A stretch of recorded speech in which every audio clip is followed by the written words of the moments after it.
وسلم علی رسولہ الکریم اما بعد۔ معززین و محترمین و مکرمین حضرات علماء کرام، پہلی بات تو آپ یہ ذہن میں رکھیں، یہ جو عقائد اہل بدعت کے ہیں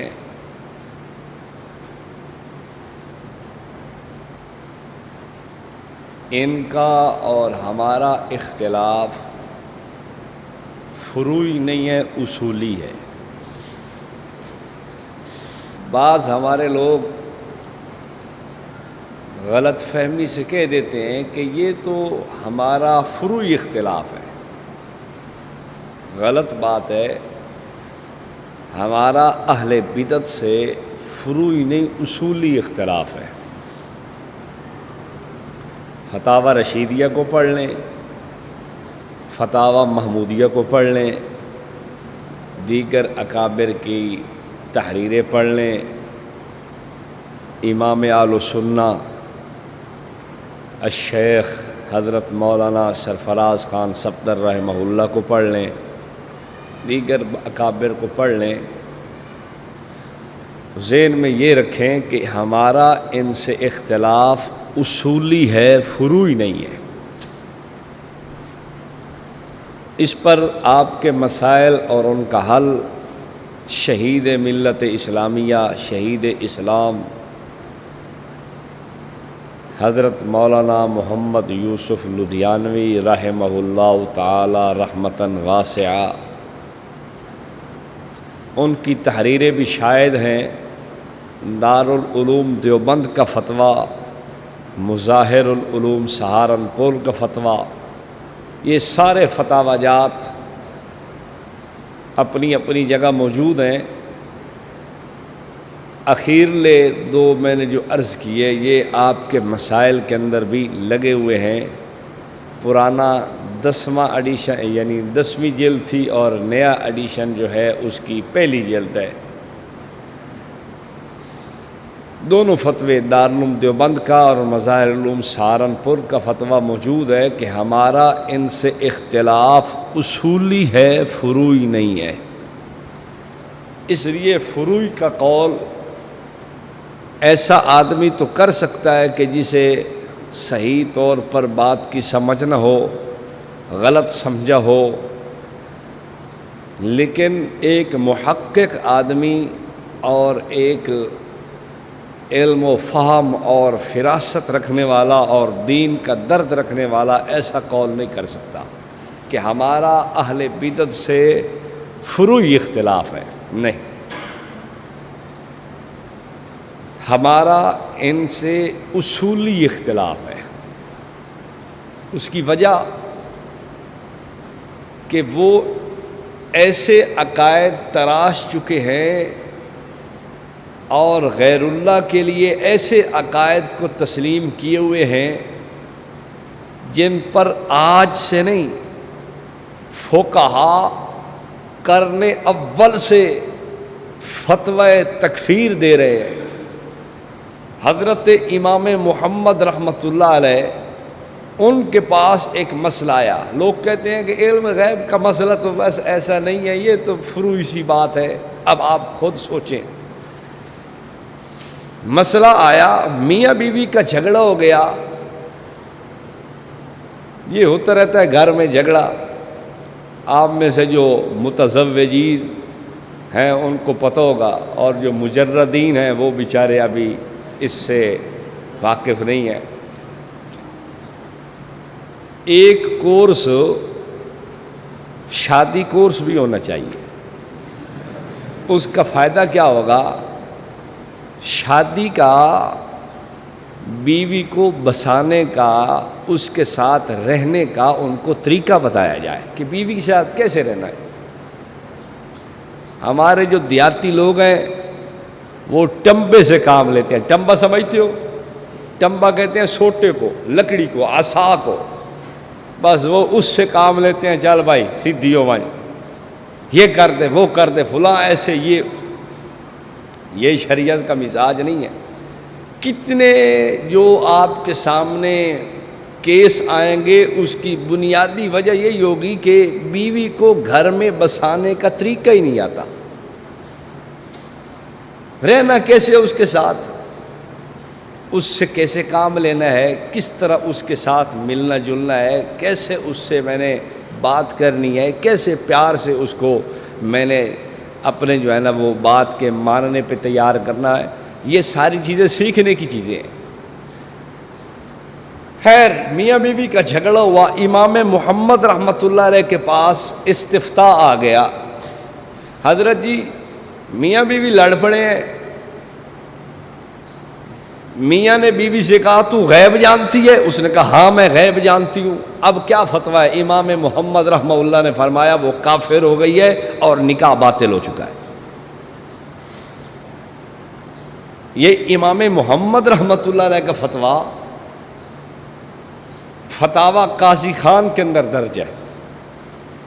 فتاوی قاضی خان دیکھ لیں، عالمگیری کو اٹھائیں، دیگر بڑے بڑے فتاوی جات، خلاصۃ الفتاوی، یہ وہ عالمگیری کے مرتبین 500 علماء اپنے وقت کے بہت بڑے بڑے علماء اور مفتی تھے، یہ مسئلہ انہوں نے بھی درج کیا، اور اس طرح کے 20 فقہا مسئلے کو نقل کرتے گئے کہ میاں بیوی یعنی مرد عورت نے شادی کی، اور شادی میں انہوں نے کہا ہم اللہ اور اس کے رسول کو گواہ قرار دیتے ہیں، تو یہ 500 علماء کی مرتب کردہ فتویٰ میں یہ بات درج ہے، اور دیگر فتاوی جات میں یہ بات درج ہے۔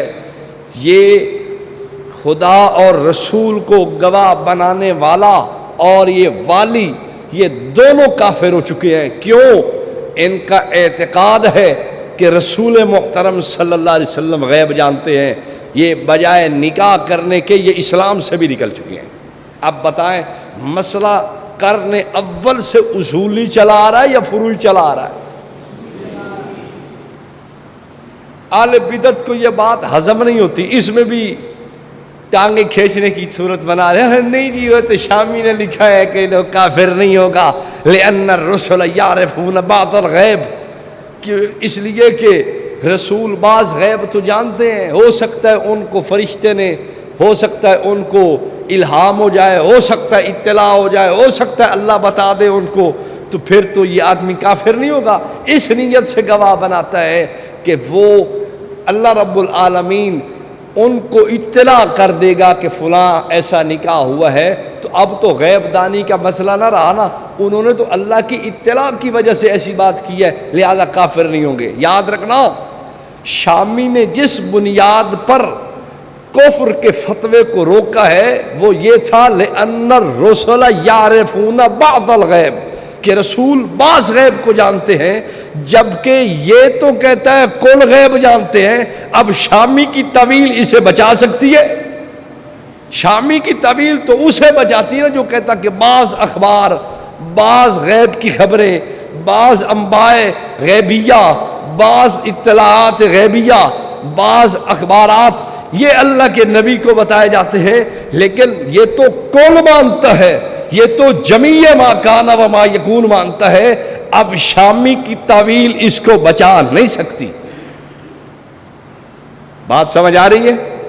تو میں یہ کہہ رہا ہوں کہ یہ قرن اول سے مسئلہ مسلم ہے کہ جو غیر کے لیے غیب دانی کا قائل ہو وہ شک کافر ہے، مسلمان نہیں ہے۔ تو اب بتائیں یہ مسئلہ اصولی ہے یا فروعی ہے؟ تو فروعی کی بات جو کرے گا یا تو وہ جانتا نہیں ہے، اگر جانتا ہے تو پھر اس بیچارے کو سمجھ نہیں ہے، بس ہم یہ تعویل کریں گے، غلط فہمی ہو گئی ہے۔ جو زیادہ فن خوار بننے کی کوشش کرے ہم کہیں گے تجھے پتہ ہی نہیں، تو ابجد سے نہ واقف ہے، تو نہیں جانتا۔ اگر تو نے تحریرات اور نقول اور فتاوی جات کو پڑھا ہوتا، اکابر کی تحریروں کو آپ نے دیکھا ہوتا، تو کم از کم یہ کچی بات آپ نہ کرتے۔ تو بات یہ ذہن میں رکھے کہ اصولی ہے، فروعی نہیں ہے۔ ایک آدمی انبیاء کی بشریت کا انکار کرے تو پھر ہم اسے فروئی کہہ دیں؟ انبیاء علیہ السلام کے ہر جگہ حاضر اور ناظر ہونے کا قائل ہو پھر ہم فروئی کہہ دیں؟ انبیاء علیہ السلام کو تمام اختیارات کا مالک جانتا ہو پھر فروئی کہہ دیں؟ انبیاء علیہ السلام کو جمیع ما کان و ما یکون کا علم مانتا ہو پھر فروئی کہہ دیں؟ قطعاً ایسا نہیں ہو سکتا۔ میں نے جتنے فتاوی جات دیکھے ہیں، محمودیہ اٹھاؤ آپ کی مرضی ہے، رشیدیہ اٹھاؤ آپ کی مرضی ہے، احسن الفتاوی اٹھاؤ آپ کی مرضی ہے، کوئی فتویٰ اٹھا لو، آپ کے اکابر نے ایسے عقائد رکھنے والے شخص کے بارے میں متفقہ فیصلہ دیا ہے کہ یہ شخص مسلمان نہیں ہے۔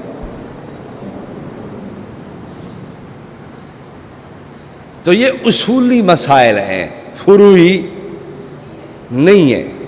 فروعات میں بھی کچھ چیزیں ہیں، لوگ سمجھتے ہیں ہمارا اور ان کا اختلاف صرف کس میں ہے؟ حلوہ خوری میں اختلاف ہے، چومنے چاٹنے میں اختلاف ہے۔ یار یہ حلوے کا کیا اختلاف ہو سکتا ہے؟ دبا کے کھاؤ، ہم تمہیں روک رہے ہیں؟ حلوہ کھاؤ، جدھر سے دل چاہتا ہے تم کھاؤ، ہم تمہیں روک رہے ہیں؟ چومنے کا مسئلہ ہے، جدھر سے مرضی شروع کرو چومنا چاٹنا، جو چومو چاٹو، ہمیں کیا تکلیف ہے؟ آپ پاؤں کے ناخن سے شروع کرو، چومتے جاؤ بلا فاصل، ہم تمہیں نہیں روکیں گے۔ یہ کوئی مسئلہ ہے کہ چومنے چاٹنے کا اختلاف ہے؟ کوئی اختلاف نہیں بھائی، تم نے اپنا وجود چومنا ہے، چوم بھی لیں، چاٹ بھی لیں، چوس بھی لیں، ہم تمہیں روک جائیں تو پھر بات کریں۔ یہ ایک فروعی چیزیں ہیں۔ تو خیر میں عرض کر رہا تھا، آپ صبح سے بیٹھے ہوں گے بڑے بور سے، میں نے کہا چلو آپ کو تھوڑا سا خوش کر دیں، کچھ آپ کو ابھی چہرے پہ رونق آ جائے۔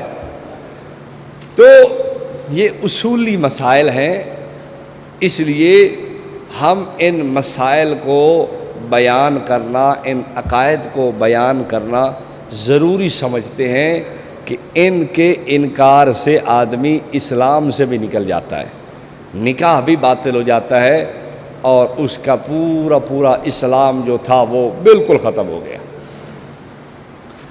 ان میں ایک عقیدہ علم غیب کا ہے۔ میں اس مختصر وقت میں کوشش یہ کروں گا کہ آپ کو اس عقیدہ کے بارے میں کچھ بنیادی باتیں عرض کر دوں۔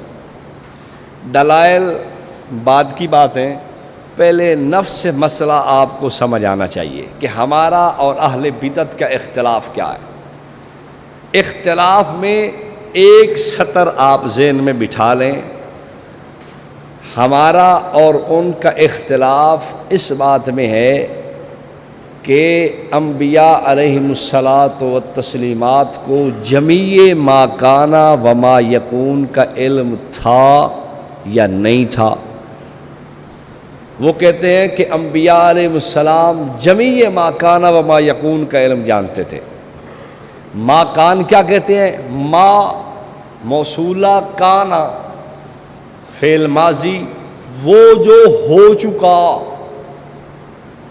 وما یکون ما موصولہ، یکون فعل مضارع، جملہ بن کے صلہ بن جائے گا، وہ جو ہوگا، جو ہو چکا اور جو ہوگا، ما کان و ما یکون کا یہ معنی ہے۔ اور جمیع ما کان کا معنی جو کچھ ہو چکا وہ سارا کا سارا، اور جو آئندہ ہوگا وہ سارا کا سارا انبیاء علیہ السلام جانتے ہیں یا نہیں جانتے؟ تو اہل بدعت کی سوچ یہ ہے کہ جانتے ہیں، ہم کہتے ہیں نہیں، انبیاء علیہ الصلاۃ والتسلیمات کو اللہ تعالیٰ جو ہو چکا اس میں سے بعض باتیں اور جو ہوگا اس میں سے بھی بعض باتیں بتا دیتے ہیں۔ انبیاء علیہ الصلاۃ والتسلیمات میں ایسا کوئی مادہ نہیں رکھا جاتا جس سے تمام عالم ان پہ منکشف ہو، ہر ایک چیز عیاں بیاں ظاہر و باہر ہو، ہر چیز ان کو نظر آ رہی ہو۔ دنیا جہان کا کوئی ذرہ، کوئی قطرہ، کوئی پتا، کوئی چیز، کوئی شے، کوئی خبر، کوئی بات، کوئی جناب جی مسئلہ ان سے مخفی ہو، ایسی صورت نہیں ہے۔ ذہن میں بات آ گئی؟ اہل بدعت کہتے ہیں جمیع ما کانا وما یکون کا علم اللہ نے اپنے انبیاء علیہ السلام کو دے دیا ہے. ہم کہتے ہیں نہیں، یہ اللہ کا خاصہ ہے، جو کچھ ہو چکا کائنات میں، جو کچھ ہوا آج تک اور آئندہ جو کچھ ہوگا، اس کا جاننا فقط اللہ رب العالمین کا ہی خاصہ ہے، کسی اور کو یہ وصف حاصل نہیں. یہ نقطہ اختلاف میں نے آپ کی خدمت میں رکھ دیا ہے. ہم کہتے ہیں کہ انبیاء علیہ السلام کو جو ہو چکا اور جو ہونے والا ہے اس میں سے اللہ نے بعض باتیں بتائی ہیں. وہ کہتے ہیں نہیں، جو ہو چکا سارا کا سارا، جو ہوگا سارا کا سارا اللہ نے انبیاء کو بتا دیا. نقطہ اختلاف سمجھ آئے؟ اب رہی دو باتیں. ایک مسئلہ یہ رہا کہ علم غیب کا مسئلہ کدھر گیا. یہ تو جمیع ما کان وما یکون کی بات چل پڑی. اسی جمیع ما کان وما یکون کو وہ علم غیب کہتے ہیں. اسی جمیع ما کان وما یکون کو کیا کہتے ہیں؟ وہ علم غیب کہتے ہیں. اب ایک بات آپ کو میں یہاں سمجھاتا چلوں کہ آپ نے یہ دعویٰ کبھی بھی نہیں لکھنا کہ بعض علم غیب تو انبیاء جانتے ہیں. چونکہ بعض ما کان وما یکون آپ نے مان لیا نا، تو آپ اب یہ بھی مان لیں کہ بعض علم غیب انبیاء جانتے ہیں یا دیا گیا نہ. اس کی وجہ ذرا توجہ سے بات کو سننا. اس مسئلہ کو میں نے بڑوں کو دیکھا ہے کہ ان کی یہاں تحریر کے اندر قلم لغزش کھا گیا ہے. بڑوں کو دیکھا ہے. اس لیے آپ کو عرض کر رہا ہوں ذرا بیدار ہو کے. علم غیب کا لفظ انبیاء علیہ السلام کے لیے استعمال نہ کرنا. اخبار غیب کا کرو، غیب کی خبریں، غیب کی انباء، غیب کی اطلاعات، غیب کا اظہار، غیب کی باتیں، غیب کی معلومات وغیرہ جو کہہ لیں، لیکن علم غیب کا لفظ نہ لانا. کیوں؟ اللہ ذوالجلال نے قرآن مقدس میں کئی جگہ پر اپنے لیے عالم الغیب اور لا یعلم من فی السماوات والارض الغیب الا اللہ، عالم غیب السماوات والارض، عالم الغیب والشہادہ، عالم الغیب فلا یظہر علی غیب، اس قسم کے لفظ اپنے لیے استعمال کیے ہیں. علم غیب، عالم الغیب، یعلم الغیب وغیرہ. یہ یعلم الغیب، عالم الغیب اللہ اپنے لیے تو استعمال کرتا ہے، لیکن پورے قرآن میں، اور میں جرت کے ساتھ کہہ رہا ہوں پورے ذخیرہ احادیث میں آپ کھنگال دیکھیں، تلاش کریں، کوئی آپ کو ایک مقام بھی ایسا نہیں ملے گا کہ اللہ نے اپنے نبی کے لیے کہا ہو کہ میرا نبی علم غیب جانتا ہے، یا نبی پاک صلی اللہ علیہ وسلم نے اپنے لیے کہا ہو کہ میں علم غیب جانتا ہوں، انا عالم الغیب. ہمارا ایک استاد ہیں، وہ فرمانے لگے ایک بدتی بہت لمبا چوڑا قد ہے اس کا، تو وہ میرے سے مناظرہ کرنے کے لیے آیا اور تکبر سے آ کے کہنے لگا والی صاحب جس مسئلہ پہ آپ کو عبور ہے میرے سے بات کر لیں. تکبر دیکھو کہ جس مسئلہ پہ آپ کو عبور ہے آپ بات کر سکتے ہیں پوری طرح، وہ مسئلہ چھیڑ کے دیکھ لیں. استاد جی کہنے لگے، دھیمے آدمی ہے، کہ بھائی آپ ہمارے مہمان ہیں، یہ حق میں آپ کو دیتا ہوں، آپ کو جس مسئلے پہ عبور ہے بات کر لیں، آپ میرے مہمان ہیں، اور مہمان کا حق ہوتا ہے اکرام، میں آپ کا یہ کرتا ہوں کہ جس مسئلہ پہ آپ کو عبور ہے نا اس پہ بات کر لیں۔ اس نے پوچھا آپ ہمیں کیا سمجھتے ہیں؟ استاد جی نے کہا میں آپ کو کافر سمجھتا ہوں۔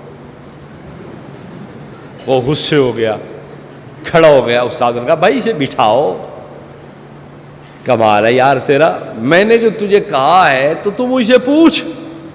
اب عجیب بات ہے، سوال بھی میں بتاؤں جواب بھی میں بتاؤں، مجھ سے پوچھ بھائی کیوں؟ کہتا ہے کیوں؟ استاد جی نے کہا اس قرآن کے منکر ہیں۔ قرآن پاک پڑھا تھا، کہا کہ قرآن پاک کے منکر ہیں۔ پھر کھڑا ہو گیا تو انہوں نے کہا بھائی اب پوچھ کے کیوں قرآن کے منکر ہیں؟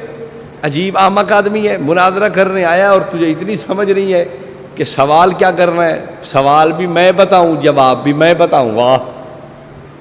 کہتا کیوں؟ انہوں نے کہا اس لیے کہ یہ قرآن کے اس لیے منکر ہے، قرآن کہتا ہے ولا اعلم الغیب، اور یہ کیا کہتے ہیں؟ عالم الغیب۔ قرآن کہتا ہے انما انا بشرون، اور یہ کہتے ہیں نہیں لا بشر۔ قرآن کہتا ہے وما کنت بجانب الطور وما کنت بجانب الغربی، آپ وہاں نہیں تھے، آپ طور پہ نہیں تھے۔ وما کنت من الشاہدین، آپ وہاں نہیں تھے، اور یہ کہتے ہیں نہیں کنت من الشاہدین، آپ تھے وہاں۔ تو یہ تو قرآن کے منکر ہے، اس لیے میں انہیں سمجھتا ہوں کہ یہ مسلمان ہے۔ خیر، وہ پھر غصے ہوتا چلا گیا۔ میں عرض یہ کر رہا ہوں کہ اللہ ذوالجلال نے اپنے علم کے لیے تو عالم الغیب یعلم الغیب، یعنی اس سے مفہوم ہوا کہ علم غیب کا لفظ استعمال کیا ہے، اور جہاں انبیاء کو دینے کی بات آئی تو پھر کیا کہا ہے؟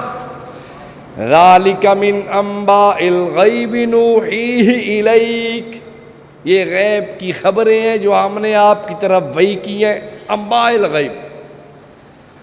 دوسری جگہ کہا تلک من انباء الغیب نوحیہا الیک، یہ غیب کی خبریں ہم آپ کی طرف وحی کر رہے ہیں۔ ایک جگہ یوں کہا عالم الغیب فلا یظہر علی غیبہ احدا الا من ارتضی من رسول، یہاں فلا یظہر علی غیبہ احدا الا من ارتضی، تو اللہ نے اظہار غیب کی بات کی ہے۔ اللہ غیب کو ظاہر کر دیتا ہے، چھپی ہوئی چیز کو ظاہر کر دیتا ہے، اظہار غیب کی بات کی ہے۔ اور کہیں کہا وما کان اللہ لیطلعکم علی الغیب ولکن اللہ یجتبی من رسلہ من یشاء، اللہ اطلاع غیب کرتا ہے انبیاء پر۔ اب آپ مجھے بتائیں کہ قرآن مقدس کو آپ دیکھیں تو آپ کو ایک بات سمجھ آتی ہے کہ اللہ نے علم غیب کا لفظ ہی استعمال نہیں کیا انبیاء کے لیے، رسولوں کے لیے جب بھی کیا ہے کیا؟ اطلاع غیب، اظہار غیب، انباء غیب، ایحاء غیب، ہم نے آپ کی طرف وحی کیا ہے۔ نحن نقص علیک احسن القصص بما اوحینا الیک ھذا القرآن وَإِن كُنْتَ مِن قَبْلِهِ لَمِنَ الْغَافِلِينَ۔ اچھا میں ایک بات آپ سے پوچھتا ہوں، سورۃ یوسف کا نازل ہونا نبی پاک صلی اللہ علیہ وسلم کا معجزہ بنا یا نہ؟ کیوں جی؟ کیوں؟ اس لیے کہ حضور صلی اللہ علیہ وسلم نے اس دور کی باتیں بتائیں جس دور میں حضور نہیں تھے۔ یہ تو کافروں کو بھی پتہ تھا کہ یہ اس دور میں نہیں تھے، لیکن اس دور کی باتیں بتا رہے ہیں، یہ واقعہ ان کا معجزہ ہے۔ اور اگر حضور اس دور میں ہوتے اور وہ مشاہدہ کرنے کے بعد وہ واقعہ بیان کر رہے ہیں تو پھر یہ آپ کا معجزہ بنتا؟ قرآن چیلنج کس بات پہ کر رہا ہے؟ پھر آپ تو پہلے موجود تھے. قرآن کہتا ہے نحن نقص علیک احسن القصص بما اوحینا الیک ھذا القرآن وَإِن كُنتَ مِن قَبْلِهِ لَمِنَ الْغَافِلِينَ. آپ کو نہیں پتا تھا کہ ہم نے آپ کی طرف وحی کی ہے. معلوم یہ ہوا کہ اس وقت رسول محترم صلی اللہ علیہ وسلم موجود نہیں تھے. اگر تھے تو پھر یہ معجزہ کافروں کے سامنے کیسے بن سکتا ہے؟ خیر، ایک بات کہ علم غیب کا لفظ صرف خدا تعالیٰ کے لیے ہے. دوسری بات، آپ امت کے ذی قدر لوگوں کو اگر پڑھیں نا،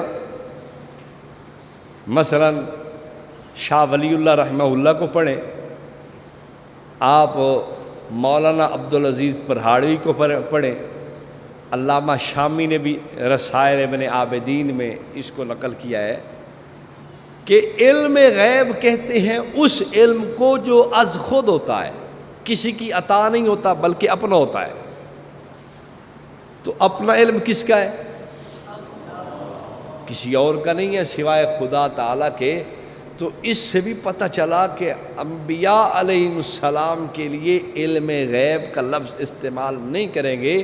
علم غیب اس کے علم کے لیے استعمال ہو سکتا ہے جس کا علم اپنا ہو، کسی کا دیا ہوا نہ ہو. اور تیسری بات ذہن میں رکھیں، علم غیب اس علم کو آپ کہیں گے جو علم مکمل ہو، کامل ہو، ہر چیز کا ہو، ہر ذرے کا ہو، ہر شے کا ہو، ہر بات کا ہو. کوئی چیز بھی اس سے مخفی نہ ہو، کوئی چیز بھی پوشیدہ نہ ہو، کوئی ذرہ بھی اس سے غافل نہ ہو، کوئی ذرہ بھی اس سے غائب نہ ہو، پوشیدہ نہ ہو، چھپا ہوا نہ ہو. اس ذات کے لیے ہم علم غیب کا لفظ استعمال کریں گے. کیوں؟ مطلق ہے نا، قید تو نہیں ہے نا کہ کتنا، بعض ہے، کل ہے، کوئی قید نہیں. اور مطلق اذا اطلق یراد بہ الفرد الکامل، مطلق کو جب مطلق رکھا جائے تو فرد کامل مراد ہوتا ہے. اور علم کا فرد کامل وہ علم ہے جو مکمل ہر ایک چیز کی تفصیل اور احاطہ کے ساتھ ہو اور غیر متناہی ہو، متناہی بھی نہ ہو. ہم اس علم کو جو کامل علم ہے فقط اللہ جل جلالہ کے لیے مانتے ہیں، کسی اور کے لیے نہیں مانتے. سمجھ آئی بات کی؟ تو یہ لفظ استعمال نہ کرنا کہ انبیاء بعض علم غیب جانتے ہیں، نہ. کچھ علم غیب تو انبیاء کو بھی حاصل ہے، نہ. وہ علم غیب جو بالواسطہ ہو وہ انبیاء کو حاصل ہے، نہ. یوں نہ کہنا. اب آپ کے ذہن میں ایک سوال اٹھے گا کہ ہمارے لیے تو ممنوع ہے، جو پہلے لکھ گئے ہیں ان کا کیا کریں گے؟ ایک بات یاد رکھیں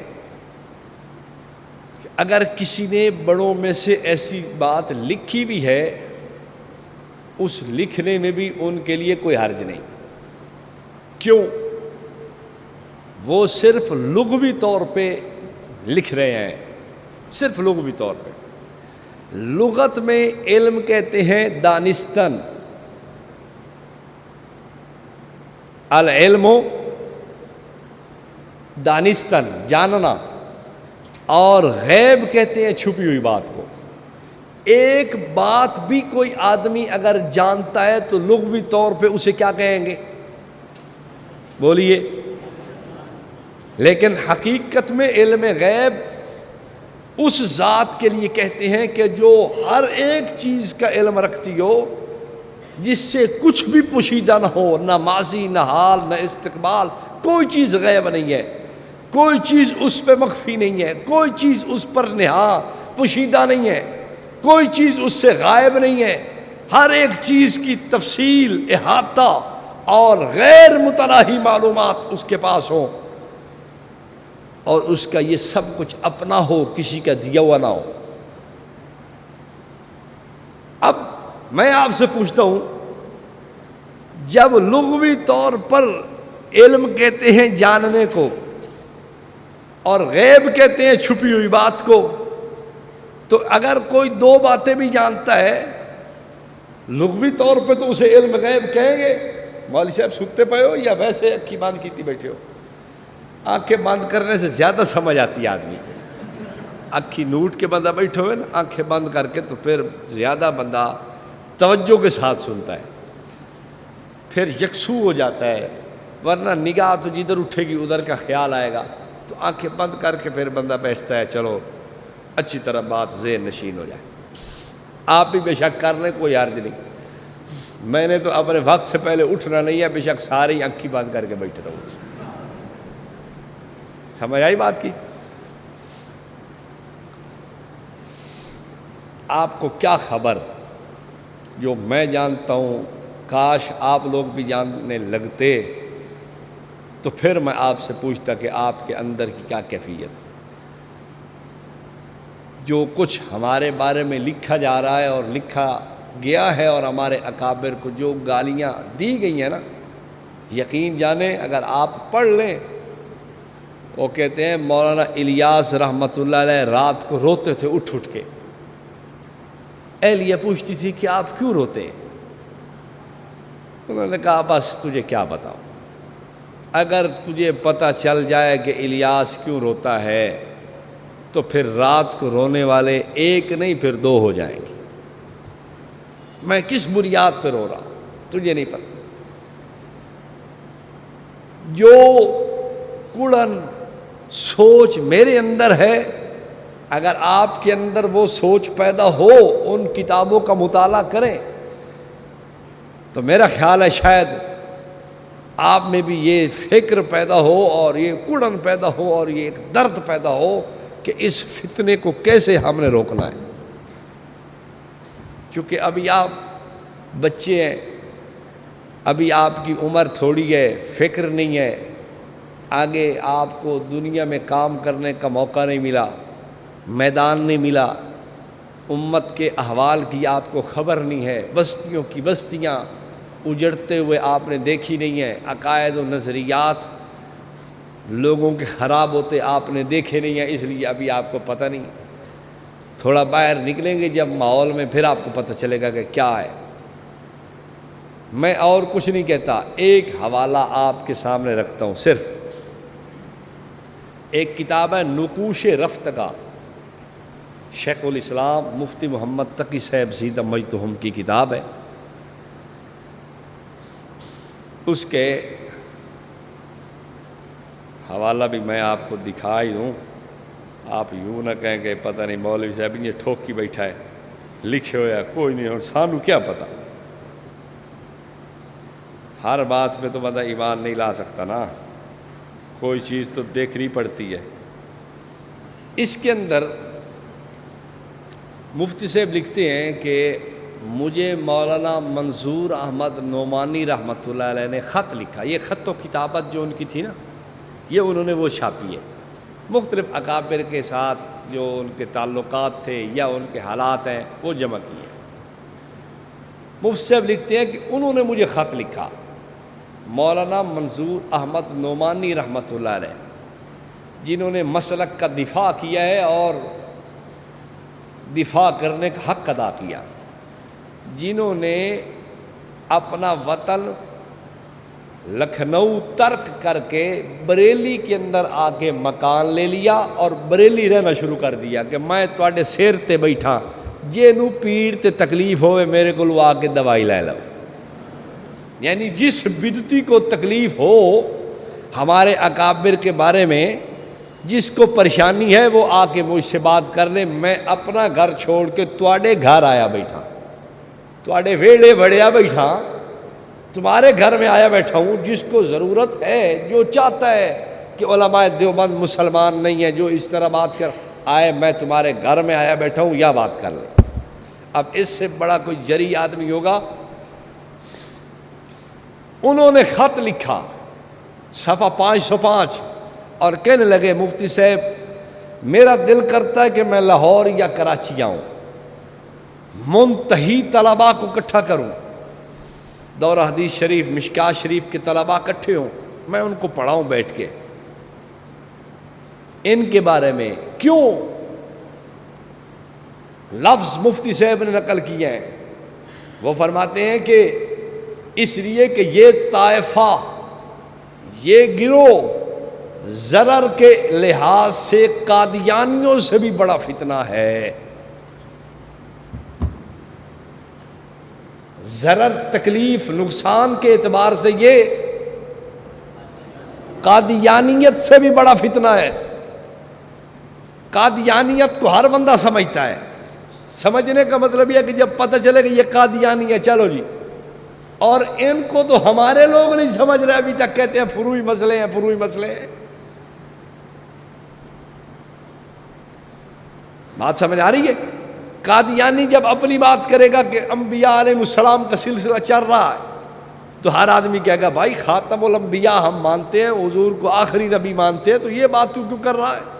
جب وہ کہے گا کہ عیسیٰ علیہ السلام فوت ہو چکے ہیں، اب نیا مسیح ان کی جگہ آنا ہے، تو وہ کہے گا او بھائی ران دے میاں مہربانی کر، ہم آج تک سنتے آئے ہیں وہ آسمانوں پہ زندہ ہیں اور قیامت کے قریب تشریف لائیں گے، ہم یہ تیری بات نہیں لیتے۔ نیا مسئلہ، نیا دین اٹھا کے ہمارے سامنے رکھ رہا ہے، اور ان کا ضرر دیکھو کہ یہ انکار بشریت کا تیر امت کے سینے میں پیوست کر رہے ہیں، اللہ رب العالمین کی صفات کو انبیاء میں تقسیم کر رہے ہیں، علم غیب، حاضر ناظر، مختار کل، استعانت، یہ سارے اللہ رب العالمین کی صفات کو امت کے اندر انہوں نے اور انبیاء میں تقسیم کرنا شروع کر دیا، لیکن لوگوں کو پتہ نہیں ان سے۔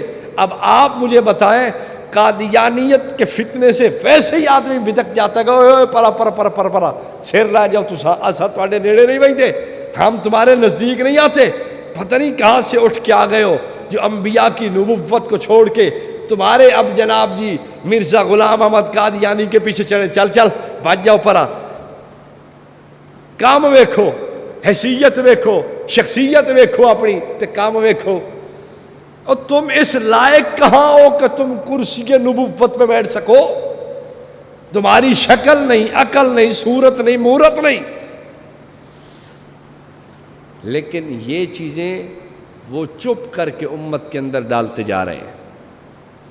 علم غیب ڈال دیا، حاضر ناظر ڈال دیا، مختار کل ڈال دیا، انکار بشریت ڈال دی۔ اب کیا ہوا؟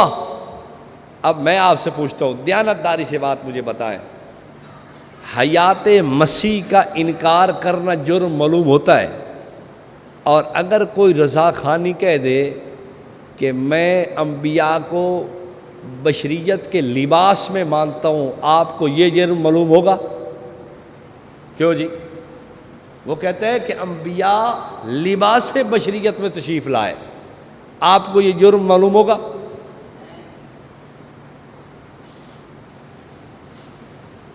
بھائی لباس بشریت میں آئے ہیں، حالانکہ انکار نزول مسیح کا، سیدنا عیسیٰ علیہ السلام کی آیات اور اس کے بعد تشریف آوری کا انکار گمراہانہ اور کفریہ عقیدہ ہے، اس میں کسی کو اختلاف نہیں ہے، لیکن یہ قول جو انبیاء کی بشریت کا انکار کر رہا ہے، آپ کو سمجھ ہی نہیں آیا کہ یہ کیا کہنا چاہتا ہے۔ میں انشاءاللہ اس کو اپنے وقت کے اندر آپ کے سامنے کھول کے رکھوں گا کہ یہ لباس بشریت کا مطلب کیا ہے۔ وہ محبت میں آ گیا، نہیں جی ہم تو عاشق لوگ ہیں، نہیں جی ہم تو بڑے محب لوگ ہیں، ہمیں تو بڑا پیار ہے، ہم تو قربان جاتے ہیں، ملتان جاتے ہیں، ہمیں تو بڑی عقیدت ہے۔ تو اللہ تعالیٰ نے علم غیب انبیاء کو بھی عطا فرمایا ہے، ہمیں انبیاء سے پیار ہے نا، ہم کیا کریں؟ بھائی پیار ہو تو پھر بندہ بیوی کو ماں کہنا چاہے، نہیں میری تو میری ماں لگتی ہے، چوم چاٹ بھی لے، نہیں تو امی جان امی جان امی جان۔ اور یہ کوئی عقل مندی ہے؟ بیوی بیوی ہے، ماں ماں ہے، محبت میں آ کے بندہ بیوی کو ماں کہہ دے، نہیں تو میری امی جان امی جان امی جان امی جان۔ او بے ایمان آدمی ہے تو کہ تو بیوی کو ماں سمجھتا ہے، جاہل کہیں کا۔ خیر عرض یہ کر رہا ہوں آپ سے، محبت میں ان لوگوں نے آ کے ایسا امت کے جو ہے نا وہ آنکھوں پہ ایک دھول جھونکی اور ایسا غفلت کا پردہ ڈالا کہ محبت میں آ کے انبیاء ہر جگہ موجود بھی ہیں، جو مانگو انبیاء دیتے ہیں۔ اللہ نے تمام اختیارات اپنے محبوبوں کو دے دیا کہ میرے محبوبوں جو دل چاہے تمہارا کرتے رہو، میری طرف سے کوئی روک ٹوک نہیں، سب تمہارا اپنا ہے، بس ٹھیک ہے چلو جی۔ محبت عشق کے اندر آ کے انہوں نے ایسی سخاوت کی، اور ہمیں اس کے اندر اتنا جرم بھی نظر نہیں آتا جتنا حیات مسیح کے اندر جرم نظر آتا ہے۔ حالانکہ وہ بھی کفر تھا، یہ بھی کفر ہے، وہ بھی الہاد ہے، یہ بھی الہاد ہے، وہ بھی زندقہ ہے، یہ بھی زندقہ ہے، وہ بھی دین کے نام پر ایک کفر اسلام کے خلاف تیار کیا جا رہا ہے، اور اسلام اور مسلمانوں کو غلط رستے پہ لگانے کے لیے وہ بھی پروپیگنڈا تھا، یہ بھی پروپیگنڈا ہے۔ وہ غلط معلوم ہوتا ہے، یہ غلط معلوم نہیں ہوتا۔ کیوں؟ انہوں نے لیبل ایسا خوبصورتی کا پیار محبت کا لگایا ہے، عشق اور پیار اور عقیدت اور الفت اور احترام کا ہے۔ بوتل شراب کی اور باہر سے چٹ زمزم کی لگا دی ہے، زمزم ہے جی، بڑا بہترین زمزم۔ زمزم لکھنے سے زمزم تھوڑا بنتا ہے؟ تم عقیدت و محبت کا عنوان باہر سے لگا دو، کیا یہ عقیدت محبت یہ ٹھیک ہے کہ عقیدت محبت میں آگے آدمی جو کہتا رہے؟ ایک عاشق کہنے لگا مولوی صاحب آپ کو کیا پتا، آپ نے کبھی عشق کیا ہو؟ تو ہم عاشق لوگ ہیں، ہم عشق کرتے ہیں، ہمیں پتہ ہے۔ عاشق جو ہوتا ہے نا وہ حرام حلال کے چکروں میں نہیں پڑا کرتا۔ میں کہا ہاں عاشق جو ہوتا ہے نا وہ بیوی اور ماں کے فرق میں نہیں پڑا کرتا، کبھی ادھر چڑھ جاتا ہے کبھی ادھر چوبنے لگ جاتا ہے۔ عاشق جو ہوا نا بیوی اور ماں کا فرق عاشق نہیں کرتا، کبھی ماں کے پاس چلا جاتا کہتا تو میری بیوی ہے، اور کبھی بیوی کے پاس چلا جاتا تو میری اماں جان اماں، یہی کرتا ہے نا عاشق۔ کیا عاشق کو معاف کر دیا جائے؟ ایک رضا خانی تقریر کر رہا تھا، کہتا دیوبندیو تمہیں عشق کا پتہ نہیں ہے، اگر عشق ہوتا تمہیں نبوت کی ذات کے لیے ہم نے میلاد کا جلسہ کیا، ہم نے دھمال ڈالی، ہم نے ڈھول کو پیٹا، ہم نے بھنگڑا لگایا، ہم نے گانے چلائے، ہم نے بجائے ڈھولک بجائے، اور ہم نے گولک چلائے، اور ہم نے لڑکیاں نچائیں، یہ سب جائز تھا۔ تمہیں نبی سے عشق نہیں ہے، اس لیے تم نے اعتراض کیا۔ دلیل دینے لگا ہوں، کہتا ہے دو دلیلیں ہیں، ایک تمہاری فضائل اعمال میں، اور ایک اور دلیل وہ بھی شاید فضائل اعمال میں موجود ہے۔ صحابیہ حضرت صحابیہ رحمت دو عالم صلی اللہ علیہ وسلم کی خادمہ آئی صفائی کرنے کے لیے، ایک بھرا ہوا پیالہ دیکھا گھر میں پڑا ہوا تو اس نے اٹھا کے پی لیا۔ رسول پاک صلی اللہ علیہ وسلم نے رات کو اس میں بول کیا تھا، آپ نے اٹھ کے قضاء حاجت کر دی، پیشاب اس میں کر دیا برتن میں، اس نے اٹھایا اور اس نے اٹھا کے صبح پی لیا۔ اور دیکھو پیشاب پلید ہوا کرتا ہے، پیشاب کے بارے میں پوری دنیا کا فیصلہ ہے کہ پلید ہے، لیکن عشق کی جہاں بات آئی، عشق نے پاکی اور پلیدی کو نہیں دیکھا، عشق نے جائز اور ناجائز کو نہیں دیکھا، عشق نے حلال و حرام کو نہیں دیکھا، عشق جائز ہوا جاتا ہے۔ میں نے کہا اور دلیل کیا ہے؟ کہتا ہے ایک دلیل اور بھی ہے میرے پاس۔ میں نے کہا وہ کیا؟ کہتا ہے رسول پاک صلی اللہ علیہ وسلم نے پچھنے لگوائے، حضرت زبیر کو بلایا، خون نکلا، فرمایا زبیر یہ لے جا باہر دبا دے۔ حضرت زبیر گئے، سوچنے لگے کہ دبا کہاں دوں، اس سے بہتر کوئی جگہ نہیں کہ میں اس کو پی جاؤں۔ پی گئے، رسول پاک صلی اللہ علیہ وسلم کو آ کے بتایا، پوچھا آپ نے دبائے؟ یا رسول اللہ پی گیا ہوں۔ تو آپ نے آگے دو جملے ارشاد فرمائے، میری اس طرف جانے کی ضرورت نہیں ہے، نہ وقت ہے۔ تو کہنے لگا دیکھو حضور نے یہ نہیں فرمایا کہ پلید تھا، تو نے کیوں پیا؟ اس لیے کہ عاشق تھا۔ عاشق کے لیے حلال و حرام کی قید نہیں، جائز و نجائز کا فرق نہیں، اور غلط اور صحیح کی پہچان کی ضرورت نہیں ہوتی۔ عاشق جو مرضی کرتا ہے کرتا چلا جائے۔ میں نے کہا دجل نہ کر، جھوٹ نہ بول، دھوکہ نہ دے، خائن آدمی خیانت سے کام نہ لے، بے ایمان آدمی بے ایمانی نہ کر۔ تو امت کو بتا کہ دنیا کا پیشاب پلید ہے، نبوت کا بول پاک ہوا کرتا ہے۔ دنیا کو بتا کائنات کا خون پلید ہے لیکن نبوت کا خون پاک ہوا کرتا ہے۔ تو صحابیہ نے ٹھیک ہی کیا ہے نا، ایک طاہر چیز پاک چیز ہی پی لی ہے تو کیا ہو گیا اس میں؟ کیوں جی؟ وہ ایک پاک چیز ہوئے، اے پانی پاک ہے یا نہیں؟ میں نے پی لیا ہے، کسی کو اعتراض ہے کہ مولوی صاحب پانی پیتی بندہ یار پانی ہے نا، کا شہور تک آئی نہیں، پاک چیز ہے نا۔ دودھ ہے پاک میں پی گیا، جوس تھا پاک میں پی گیا، کوئی تکلیف نہیں، کسی کو اشکال نہیں۔ لیکن تو دجل سے کام نہ لے، دجال کی نیابت نہ کر، دجال کا نائب نہ بن، شیطان کی شیطانیت کو چھوڑ، سیدھی بات امت کو بتا کہ وہ پیشاب پلید ہوا کرتا ہے جو امتی کا ہو، نبی سے جو بول آتا ہے وہ امت کے لیے پاک ہے۔ یہ بات ہماری فضائل اعمال میں بھی درج ہے اور دیگر علماء نے لکھی ہے، نبی کے فضلات امت کے حق میں پاک ہوتے ہیں۔ اب صحابی نے جو پاک چیز پی لی ہے تو تیرے ڈھٹ ڈچ کے پیڑ اٹھیں دی بھئیے، لیکن وہ اپنے غلط کام، عورتوں کا ناچ ڈھولک اور جناب جی سارا رولک، ایسے میلاد کے موقع پہ جو اختلاط ہوتا ہے مرد عورت کا، یہ سارا کچھ جائز ثابت کرنے کے لیے وہ حدیثوں کا سہارا لے رہا تھا۔ کہتا عاشقوں کی کوئی یہ نہیں ہوتی، یہ تمہارے نزدیک ہے مولوی صاحب، تم عاشق نہیں ہو۔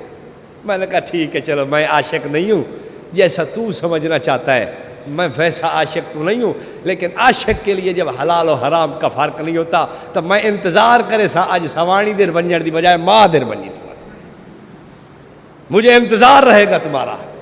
آج بیوی کے کمرے میں نہیں جانا، آج ادھر جانا، مجھے انتظار رہے گا کہ عاشق کے لیے کوئی فرق نہیں ہوتا۔ تو عاشق ہے، تو قربان جانی ہے، تو ملتان جانی ہے، تو مٹھی تو جناب چمی چٹی والا ہے نا، تو ادھر جاوی آج پتہ لگ گئی۔ خیر بات کہیں کی کہیں چلی گئی، ہمارا عنوان رہ جائے گا۔ میں عرض یہ کر رہا تھا کہ علم غیب کا لفظ استعمال نہیں کریں گے، اگر کسی نے کیا ہے اس کی تعویل ہوگی۔ بھائی یہ لغوی معنی میں ہے، کو جو اللہ نے بعض خبریں دی ہیں اسی کو علم غیب کہا گیا ہے۔ کیوں لغوی طور پہ بولا گیا ہے؟ ان لوگوں نے بول دیا، لیکن آج ہم نہیں بولیں گے، اس لیے کہ جاہل لوگ، فتنہ پرور لوگ، فسادی لوگ، خائنین اور یہ ملحدین آپ کی باتوں کو پکڑ کر امت کو گمراہ کریں گے۔ اس لیے آپ نے بچنا ہے۔ جو اکابر اسلاف لکھ گئے، چونکہ ان لوگوں نے وضاحتیں اپنی جگہ کر دی ہیں کہ علم غیب نہیں جانتے، اور بعض علم غیب کا جملہ لکھ دیا یا علم غیب بالواسطہ کا جملہ لکھ دیا، تو اس سے ان لوگوں کی بات واضح ہو گئی کہ وہ علم غیب نہیں مانتے، لیکن یہ لغوی طور پر استعمال کر رہے ہیں۔ مثال کے طور پہ قرآن پاک ہے فَقَلِيلًا مَا يُؤْمِنُونَ، بہت تھوڑا سا ایمان رکھتے ہیں۔ یہودیوں کو بھی اللہ ایمان والا کہہ رہا ہے۔ آپ معارف القرآن مفتی اعظم پاکستان مفتی محمد شفیع صاحب رحمہ اللہ کی اٹھا کے دیکھیں، مفتی صاحب فرما رہے ہیں کہ ایمان تو ہوتا ہے کہ جو ان ساری باتوں کو مانا جائے جو اللہ اپنے رسول کو دے کے بھیجتا ہے، تسلیم بجمیع ما جاء بہ النبی صلی اللہ علیہ وسلم، ان ساری باتوں کے ماننے کا نام ایمان ہے جو رسول پاک صلی اللہ علیہ وسلم لائے ہیں۔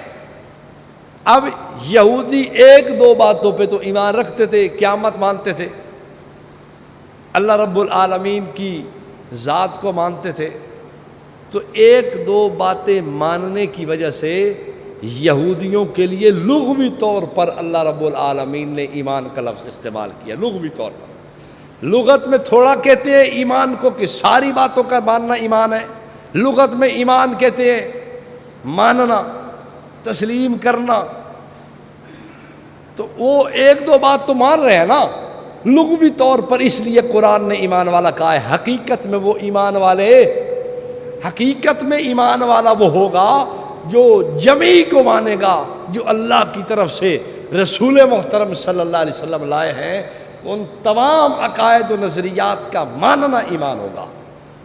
ایک آدھ بات کے ماننے سے بندہ ایماندار نہیں بن سکتا، یاد رکھیں یوں ہی بزرگوں نے بھی یہ لغوی طور پہ لکھ دیا ہے بس۔ اگلی بات ذہن میں رکھیں کہ یہ جو میں عرض کر رہا ہوں لغوی طور پر، یہ مجھے اس لیے ضرورت پیش آئی کہ آپ کو کہیں یہ پریشانی نہ ہو، اس میدان میں نکل کے آپ کے رستے میں یہ رکاوٹ نہ بنے عبارات، تو میں نے پہلے ہی آپ کو وضاحت کر دی ہے۔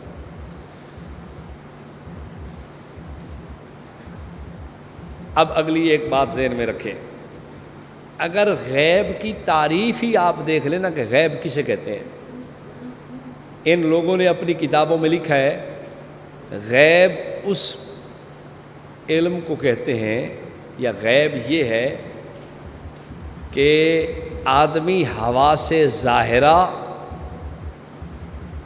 اور باطنہ، کچھ حواس ہوتے ہیں جو ظاہر میں ہوتے ہیں، مثال کے طور پر آنکھ یہ محسوس کرنے والی چیز ہے ظاہری طور پر، ہاتھ ٹٹول کے اچھا یہ ہے پتہ چل جاتا ہے، زبان کڑوا نمکین ہے میٹھا ہے یہ فرق پتہ چلے گا، سونگھنے سے یہ حواس ظاہری ہیں، اچھا تلاوت سن رہے ہو ٹھیک، تو یہ حواس ظاہری نے کہتے ہیں، اور کچھ حواس باطنی ہیں، دل دماغ، ان کی کتابوں میں لکھا ہے غیب کی تعریف سے۔ یہ ساری فائل کی باتیں ہیں، میں کوئی اپنے گھر سے نہیں پڑھ رہا، سب اس میں لکھا ہوا ہے۔ غیب اس علم کو کہتے ہیں جو حواس ظاہرہ اور باطنہ سے معلوم نہ ہو سکے۔ آپ ایمان سے بتائیں نبی پاک صلی اللہ علیہ وسلم کے پاس جتنا علم آیا یا حواس ظاہرہ سے آیا ہے یا باطنہ سے آیا ہے؟ مثال کے طور پر آپ کو الہام ہو گیا، دل میں القاء ہوا، الہام ہو گیا نا بھائی، الہام بھی تو وحی کی قسم ہے نا۔ آپ کو خواب آیا، اب یہ حواس ظاہرہ نہیں باطنہ خواب دیکھ رہے ہیں، تو خواب بھی وہی ہے۔ پھر کبھی کبھی جبریل امین آ کے سناتے تھے وحی، تو آپ سنتے تھے، حواس ظاہرہ اور باطنہ سے علوم حاصل ہوئے نا رسول پاک صلی اللہ علیہ وسلم کو۔ جب غیب کہتے ہی اس کو ہے جو حواس ظاہرہ اور باطنہ سے معلوم نہ ہو سکے، تو حضور کا سارا علم کیا ہے؟ ظاہرہ اور باطنہ سے ہے، تو اسے غیب کہتے کیوں ہو آپ؟ علم غیب کہہ ہی نہیں سکتے اسے، تو علم غیب تو اس کو کہیں گے نا کہ جو علم حواس ظاہرہ اور باطنہ سے نہ ہو، یہ تو ہے ہی سارا حواس ظاہرہ اور باطنہ سے، تو پھر اسے علم غیب کس بنیاد پہ کہا جاتا ہے؟ ایک بات اور ذہن میں رکھیں، آپ جہاں تک مطالعہ کرتے جائیں گے نا، ایک بات آپ کو روز روشن کی طرح واضح ہوتی چلی جائے گی۔ وہ کیا؟ وہ یہ بات کہ یہ جو عقائد امت میں پھیلائے جا رہے ہیں نا، یہ عقائد اسلامی نہیں ہیں، یہ عقائد غیر اسلامی ہیں۔ مثال کے طور پر امام بخاری رحمۃ اللہ علیہ نے بخاری میں آخر میں ایک باب قائم کیا ہے، کتاب الرد علی الجہمیہ، کتاب التوحید بھی کہتے ہیں۔ اس میں امام بخاری رحمۃ اللہ علیہ سیدہ عائشہ رضی اللہ عنہا کی حدیث لائے ہیں، من حدثک ان محمدا یعلم الغیب، شروع میں ہے کہ یہ بات بہت بڑا اللہ پہ جھوٹ ہے جو یہ کہے کہ ان محمدا یعلم الغیب۔ اس کی تشریح کے اندر محدثین نے ایک بات نقل کی ہے، بڑے غور سے سننے کی ہے۔ ایک آدمی نے کہا کہ جب اس وقت انبیاء کے لیے علم غیب کا قائل ہی نہیں تھا تو اماں جی نے یہ بات کیوں کہی ہے؟ وہ تو سارے مسلمان تھے نا، صحابہ تھے، صحابہ تو علم غیب نہیں مانتے تھے نا، تو اماں جی نے یہ رد کیوں کیا ہے؟ یہ ایک سوال اٹھایا گیا۔ علامہ عینی نے، ابن حجر عسقلانی نے اپنی اپنی کتابوں کے اندر اس بات کو رد کیا اور کہا نہیں، اس دور میں ایسے لوگ تھے جو انبیاء کے لیے علم غیب کے قائل تھے، صحابہ نہیں، منافقین۔ دلیل وہ کہتے ہیں کہ ایک شخص تھا، اس نے ایک اعتراض اٹھایا تھا، منافق تھا، رسول پاک صلی اللہ علیہ وسلم کی اونٹنی گم ہو گئی تو وہ منافق پتہ کیا کہنے لگا؟ واہ جی واہ، یزعم محمد انہ یأتیہ خبر السماء ولا یدری این ناقۃ، واہ جی واہ، ادھر سے کہتے ہو ہم نبی ہیں، آسمان کی خبریں آتی ہیں، اگر تم نبی ہو تو تمہیں یہ پتہ کیوں نہیں کہ میری اونٹنی کہاں ہے؟